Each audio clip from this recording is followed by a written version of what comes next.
நவீன டெக்னாலஜி பெரிய பெரிய மெஷின்கள் எதுவுமே இல்லாத காலத்துல ஒரு பழங்கால நாகரிகம் எப்படி பிரம்மாண்டமான வெள்ளத்தையே கட்டுப்படுத்தி ஒரு நீர் மேலாண்மை அமைப்பை உருவாக்குச்சுன்னு என்னைக்காவது யோசிச்சு பார்த்திருக்கீங்களா? வாங்க, இந்த மூலத்தரவுகளின் உதவியுடன் அந்த ரகசியத்தை நாம இன்னைக்கு பார்க்கலாம். சரி, நம்மளோட இந்த பயணத்துல என்னென்ன விஷயங்கள்லாம் பார்க்க போறோம்னு ஒரு சின்ன முன்னோட்டம் பார்த்திடலாம். முதல்ல கட்டுக்கடங்காம ஓடுற ஆற்றை எப்படி அடக்குனாங்கன்னு பார்க்க போறோம். அப்புறம் ஆயிரக்கணக்கான வருஷமா நிலைச்சு நிக்கிற கல்லணையோட ரகசியம் என்னன்னு தெரிஞ்சுக்க போறோம். அதை தொடர்ந்து தண்ணிய சேமிக்க அவங்க உருவாக்குன அந்த புத்திசாலித்தனமான ஏரி அமைப்புகள், அப்புறம் அதோட ஸ்மார்ட் வால்வ்கள், கடைசியா இந்த முழு சிஸ்டத்தையும் இயக்குன அந்த மக்கள். வாங்க, ஒவ்வொன்றையும் விரிவாக பார்ப்போம். பாருங்க, பருவமழை அதிகமா இருக்கிற இடங்கள்ல வாழ்ற எல்லா நாகரிகங்களும் சந்திக்கிற ஒரு பெரிய சவால் இதுதான். ஒரு பக்கம் வெள்ளமா வர்ற தண்ணி, இன்னொரு பக்கம் அதே தண்ணி இல்லாம வறட்சி. சோ இந்த வெள்ள தண்ணிய எப்படி சேமிச்சு வறண்ட காலத்துல பயன்படுத்துறதுங்கிறது வெறும் விவசாய பிரச்சனை இல்ல, அது ஒரு உயிர் வாழ்வதற்கான போராட்டம். இந்த ஒரு கேள்விதான், இதுதான் ஆயிரக்கணக்கான வருஷங்களுக்கு முன்னாடி மிகப்பெரிய கண்டுபிடிப்புகளுக்கு வழியா இருந்துச்சு. நம்ம கிட்ட இப்போ ஜேசிபி, கிரேன்னு ஏகப்பட்ட கருவிகள் இருக்கு. ஆனா அப்போ வெறும் மனித உழைப்ப வச்சு கட்டுப்படுத்த முடியாத ஒரு ஆற்றோட சக்திய எப்படி ஒரு சமூகத்தோட வளர்ச்சிக்கு சாதகமா மாத்துறது, இதுதான் உங்க முன்னாடி இருந்த மிகப்பெரிய சவால். இந்த பெரிய சவாலுக்கான ஒரு எளிமையான ஆனா மிகச்சிறந்த தீர்வு தான் அணை கட்டுறது. கிட்டத்தட்ட 2500 வருஷத்துக்கும் மேலாக நீரை சேமிக்கிற முதல் கருவியா இந்த அணைக்கட்டுகள் தான் இருந்திருக்கு. சங்க இலக்கியங்கள்ல கூட இதுக்கான ஏகப்பட்ட சான்றுகள் இருக்கு. சரி, அந்த சவாலுக்கு நம்ம தமிழ்நாட்டுல குறிப்பா காவிரி ஆற்று அடக்கிறதுக்கு அவங்க கண்டுபிடிச்ச அந்த பிரம்மாண்டமான பதில்தான் கல்லணை. இது வெறும் ஒரு கட்டிடம் இல்லைங்க, இது ஒரு தலை சிறந்த பொறியியல் அதிசயம்.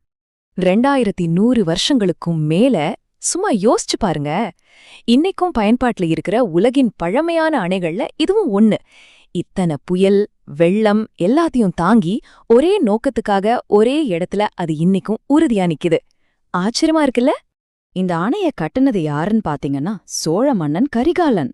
அவரோட நோக்கம் ரொம்ப தெளிவா இருந்துச்சு. அடிக்கடி வெள்ளத்தால உடைஞ்சு போற காவிரியோட கரைகளை பலப்படுத்தணும், விவசாயத்துக்கு தேவையான ஒரு சொட்டு தண்ணீர் கூட வீணாகாம பாத்துக்கணும். இதுதான் இலக்கு. சரி, இங்கதான் அசல் மேஜிக்கே இருக்கு. மணல் படுகையில இப்படி இவ்ளோ பெரிய அணைய கட்ட முடியும்?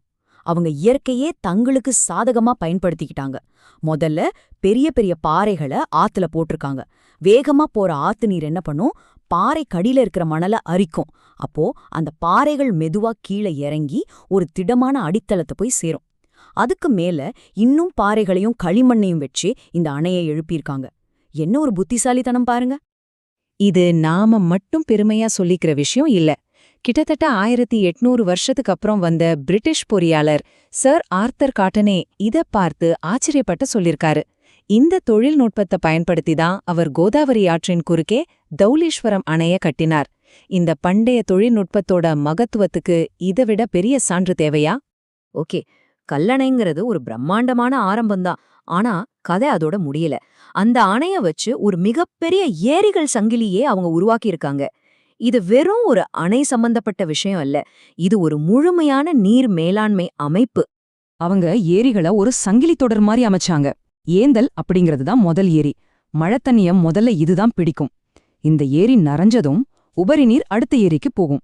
அதுக்கு பேரு தாங்கல். இதனால ஒரு சொட்டு தண்ணீர் கூட வீணாகாம பலமுறை மறுசுழற்சி செய்யப்பட்ட பயன்படுத்தப்பட்டது. அவங்களோட நீர் மேலாண்மை எவ்வளவு நுணுக்கமா இருந்துச்சுன்னா, ஒவ்வொரு விதமான நீர்நிலைக்கும் ஒவ்வொரு பேர் வச்சிருந்தாங்க. ஊருணி, சுனை, கண்மாய், குட்டைன்னு ஒவ்வொரு நீர்நிலைக்கும் ஒரு குறிப்பிட்ட நோக்கம் இருந்தது. எல்லாமே ஏதோ ஒரு குளம்னு பொதுவா சொல்லாம அதோட பயன்பாட்டை வச்சு பிரிச்சிருக்காங்க. சரி, இப்போ பெரிய பெரிய அணைகள், ஏரிகள்னு பார்த்தோம். இப்போ அந்த அமைப்பு ரொம்ப துல்லியமா கட்டுப்படுத்தின சின்ன சின்ன கருவிகளை பத்தி பார்க்கலாம். இதெல்லாம் தான் அந்த சிஸ்டத்தோட ஸ்மார்ட் வால்வல்னு சொல்லலாம். இந்த ஸ்லைட்ல பாக்குறீங்களே, இதுக்கு பேரு கலிங்கு. இது ஒரு பாதுகாப்பு வால்வு மாதிரி. அதாவது ஏரி முழுசா நிறைஞ்சு வெள்ளம் வரும்போது இந்த கலிங்குகள் வழியா உபரி நீர் தானா வெளியேறிடும்.